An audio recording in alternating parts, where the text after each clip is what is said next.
So in this video, I'm going over a couple of concepts that we should be familiar with in quantitative chemistry or calculations. One of them is the mold method, and I'm going to sort of do that by going through a different type of problem. That's the limiting reagent problem. But in the process, we'll cover both of these important quantitative techniques. So let's get started. First thing we have to remind ourselves of is what we're looking at here. So in a limiting reagent context, if you are mixing two reactants together, reagents, the limiting reagent then is that reagent that is completely used up over the course of a reaction. So there's not going to be any of that left. And the important thing about this is this reagent limits the amount of product that can be produced. If you think about it, there's none of a certain product, if there's none of a certain reactant, no more product gets produced. And so what you have also at the end of a reaction is that reagent or reactant in excess, that reagent that is in a quantity greater than that is required.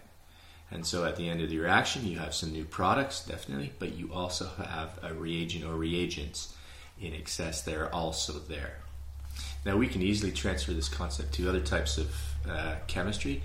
Gas chemistry, if you remember PV equals nRT, ideal gas law. So pressure times volume equals number of moles times the aldehyde gas times temperature. Well, we can isolate N and solve for N if we're given conditions of pressure, volume, and temperature. And the other one is solutions chemistry. So C equals N over V, concentration equals number of moles divided by volume. And again, we can isolate N. And if we isolate N given concentration and volume, we know the number of moles. So in both of those contexts, we can have a limiting reagent problem. So let's carry on into a problem. So here's our initial problem. So a magnesium metal reacts with hydrochloric acid to produce magnesium chloride and hydrogen gas. So first question, 3.75 grams of hydrochloric acid reacts with 2.40 grams of magnesium. What mass of magnesium chloride will be produced? So the first thing we're going to do is, hopefully you thought about that. We're going to write a balanced chemical equation. So there it is. So that is always going to be a starting point, especially for quantitative chemistry. Now we can go ahead and solve the problem. This is where the recognition of this being a limiting reagent problem is important. So what I typically do is I label the equation, and so I'm just going to put down all the details that I have in my question. So for magnesium, I'm given a mass of magnesium, and that's 2.40 grams. Now, as soon as I see mass, I know I'm going to need a molar mass. So the molar mass of magnesium is 24.30 grams per mole. I'm also given a mass of hydrochloric acid, HCl. So I have 3.75 grams of HCl. And I know, I have its mass, so I'm going to need its molar mass. That's 36.46 grams per mole. And the question is asking what mass of magnesium chloride will be produced. So this is what I'm looking for, mass of magnesium chloride. Well, I see mass, I know I'm going to need a molar mass, so I might as well get it out there right away, 95.21 grams per mole.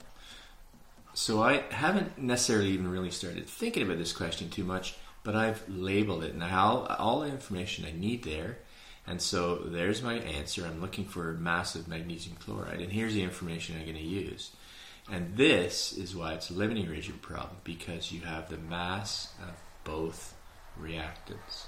And so, as I'm sure you recall, we need to now go through and determine the number of moles and that sort of thing, so that we can convert to magnesium chloride. So the first thing is we're going to find is number of moles of both of these reactants. So if you remember, number of moles of, say, magnesium equals mass divided by molar mass.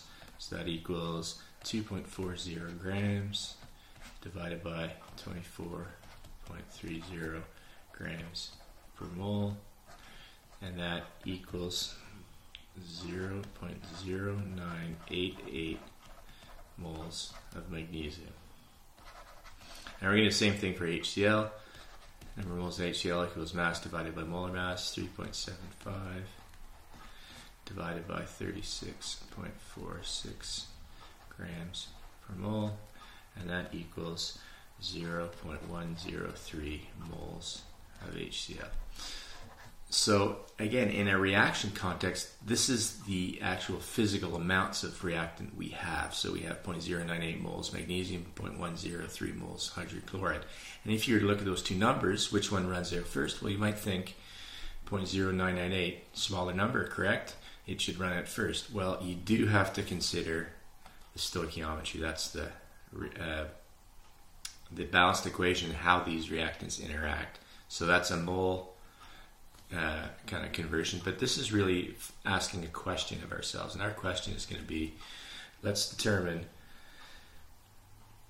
the number of moles of magnesium we require to react with all of our HCl. So we're going to do a mole conversion here, magnesium to HCl, so 0.103 moles HCl times an equation factor.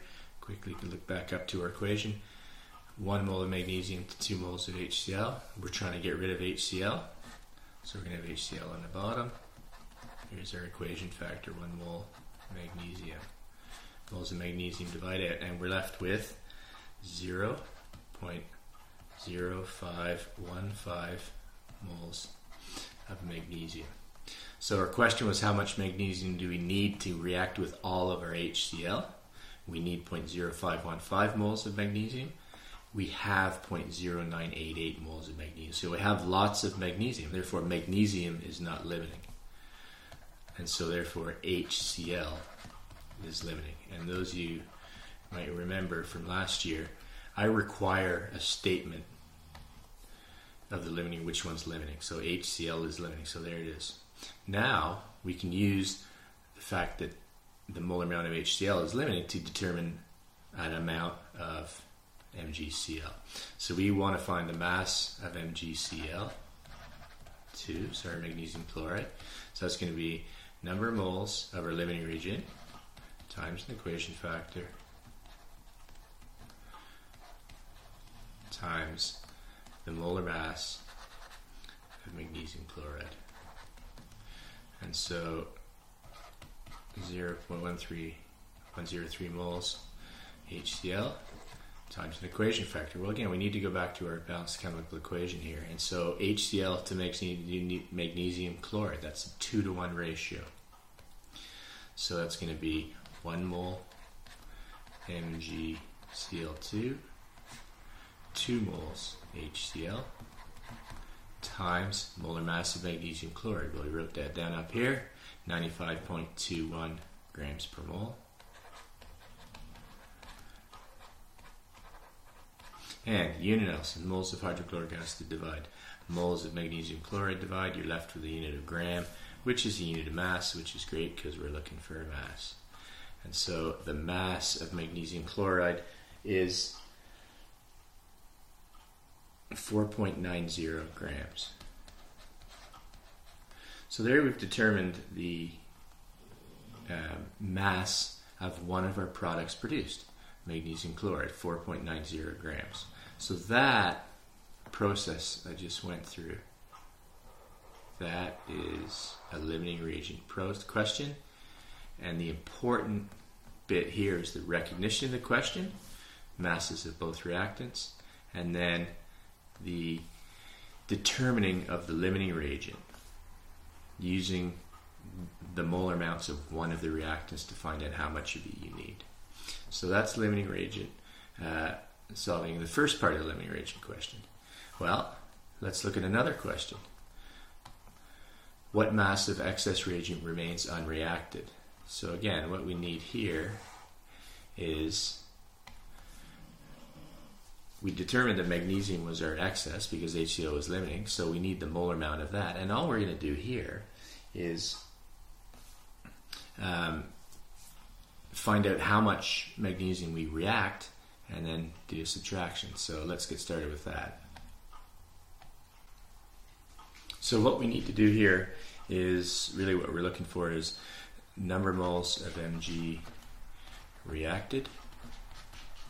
And that's a simple conversion. So again, using our limiting reagent, how much did it react with our limiting reagent? So our limiting reagent, 1.03 moles HCl times, again, our conversion factor, which is a 1:2 ratio, 1 mole magnesium, 2 moles HCl. HCl divides out, and left with 0.0515 moles magnesium. So we start with 0.098 moles, we end up with 0.0515 moles. So number of moles of magnesium remaining, or in excess, is simply going to be 0.0988 minus 0.0515, and that equals 0.473 moles. So there's 0.473 moles of magnesium remaining.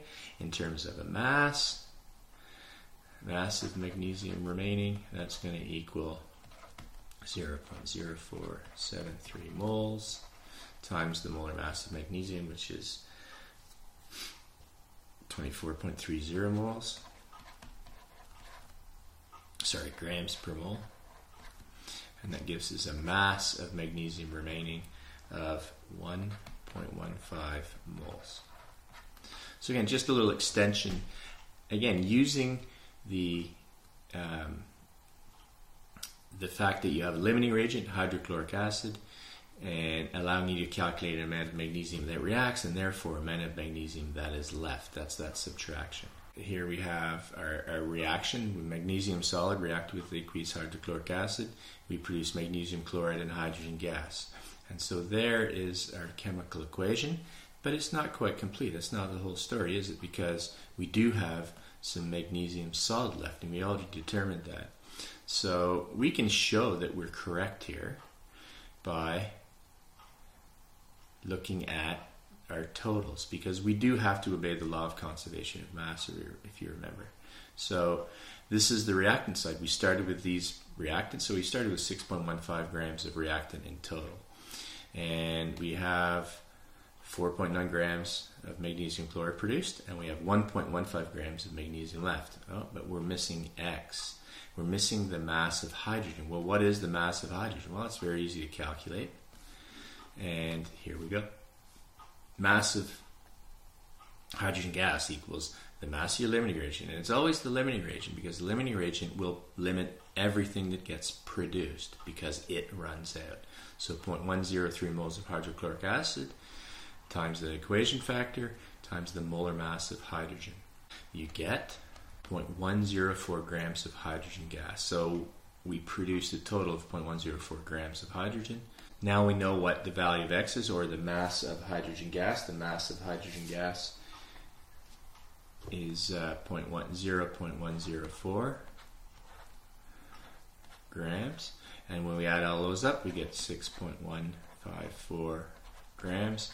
Rounded to 3 sig figs, 6.15 grams. And they're equal. So we've obeyed the law of conservation of mass. So that is the limiting reagent way of solving problems. Don't forget, you have to identify that it's limiting reagent. You have to determine which reagent runs out first, and then any subsequent calculations you do will always be based on the number of moles of that limiting reagent. And in the process, we covered the mole method, which is basically just the use of conversion or equation factors.